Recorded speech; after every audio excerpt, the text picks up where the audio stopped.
Ada berapa SLB berdasarkan kondisi ketunaan? Ada 7, diantaranya adalah yang pertama SLBA untuk tunanetra, yang kedua SLBB untuk tunarungu, yang ketiga SLBC untuk tunagrahita yang mampu didik, dan C1 untuk tunagrahita yang hanya mampu latih. Yang keempat SLBD untuk tunadaksa dengan intelijensi normal, D1 untuk tunadaksa yang juga mengalami retardasi mental. Yang kelima SLBE untuk tunalaras, yang keenam SLBF untuk autis, dan yang terakhir SLBG untuk tunagranda.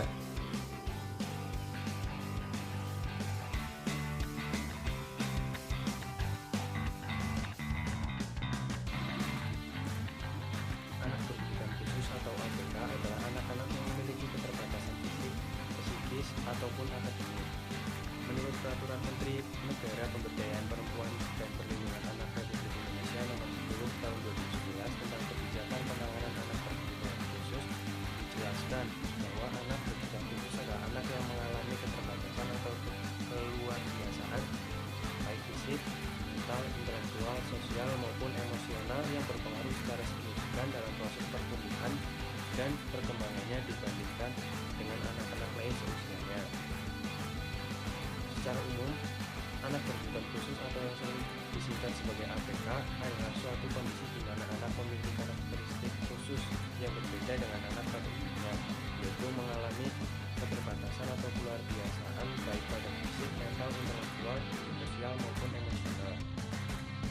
Pada Peraturan Menteri Pendidikan dan Kebudayaan Republik Indonesia Nomor 167 Tahun 2014 tentang kurikulum pendidikan khusus pasal 4, anak berkebutuhan khusus dapat dikelompokkan menjadi tunanetra, tunarungu, tunawicara, tunagrahita, tunadaksa, tunalaras, berkesulitan belajar, lamban belajar, autis, memiliki gangguan motorik, menjadi korban penyalahgunaan narkotika, obat terlarang dan zat adiktif lainnya, dan memiliki kelainan yang lainnya.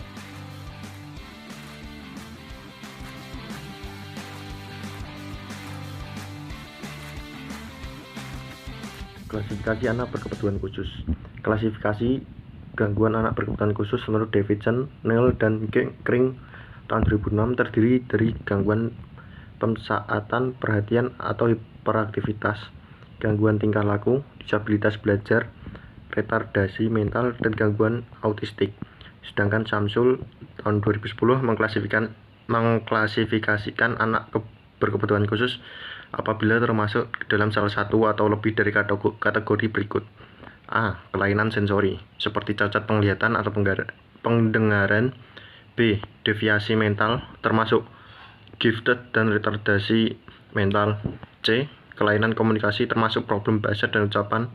D. Ketidakmampuan belajar, termasuk masalah belajar yang serius karena kelainan fisik. E. Perilaku menyimpang, termasuk gangguan emosional. F. Cacat fisik dan kesehatan, termasuk kerusakan neurologis, ortopedis, dan penyakit lainnya seperti leukemia dan gangguan perkembangan.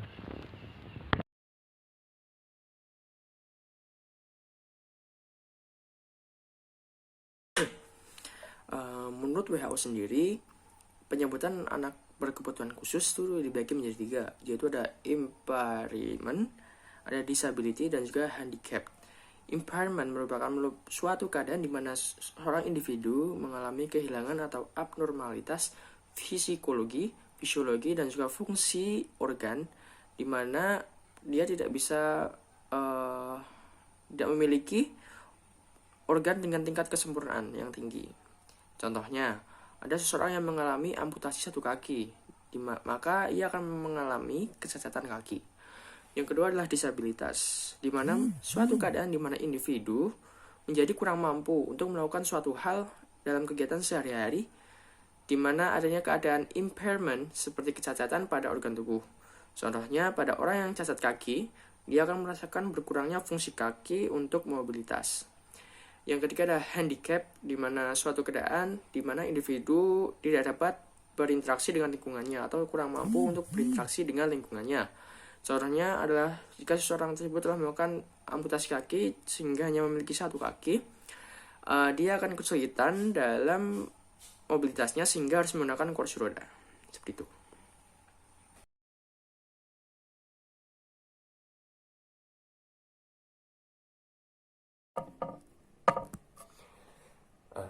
Pertanyaan selanjutnya adalah, mengapa harus adanya penyesuaian dan modifikasi dari pengajaran, pembelajaran, penjas bagi anak berkebutuhan khusus? Jawabannya adalah, karena seorang anak berkebutuhan khusus memiliki keistimewaan yang berbeda. Seorang anak berkebutuhan khusus yang satu dengan yang lainnya juga berbeda. Kebutuhan aspek yang dimodifikasi tidak sama. ABK yang satu mungkin membutuhkan modifikasi tempat dan arena bermainnya. ABK yang lain mungkin membutuhkan modifikasi alat yang dipakai dalam kegiatan tersebut. Tetapi mungkin yang lain bisa disampingkan membutuhkan modifikasi area bermain, juga membutuhkan modifikasi alat aturan mainnya. Demikian pula seterusnya, tergantung dari jenis masalah, tingkat kemampuan dan karakteristik dari kebutuhan pengajar, dan dari setiap jenis ABK, sehingga ABK merasa nyaman dan pembelajaran terasa maksimal. Terima kasih.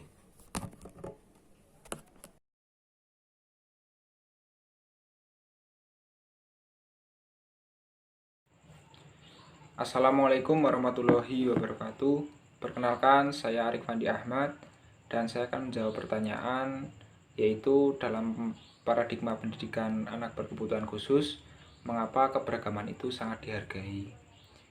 Jawabannya adalah karena pada dasarnya anak berkebutuhan khusus itu dapat diartikan sebagai seseorang anak yang memerlukan pendidikan yang disesuaikan dengan hambatan dan kebutuhan masing-masing anak secara individual. Jadi setiap anak itu pasti memiliki latar belakang kehidupan budaya dan perkembangan yang berbeda-beda. Oleh karena itu, setiap anak dimungkinkan akan memiliki kebutuhan khusus serta hambatan belajar yang berbeda-beda pula. Sehingga setiap anak sesungguhnya memerlukan layanan pendidikan yang disesuaikan sejalan dengan hambatan mereka masing-masing. Seperti itu. Jadi cakupan konsep anak berkebutuhan khusus itu ada dua, yaitu anak berkebutuhan khusus temporer atau sementara dan anak berkebutuhan khusus permanen. Sekian.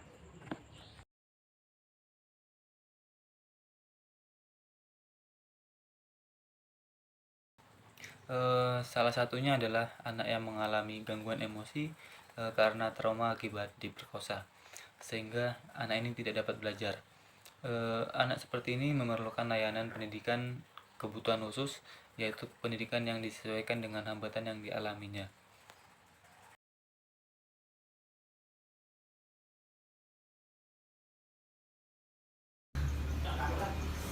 Assalamualaikum warahmatullahi wabarakatuh. Saya Rabbana Arif akan menjelaskan beberapa faktor penyebab anak berkebutuhan khusus.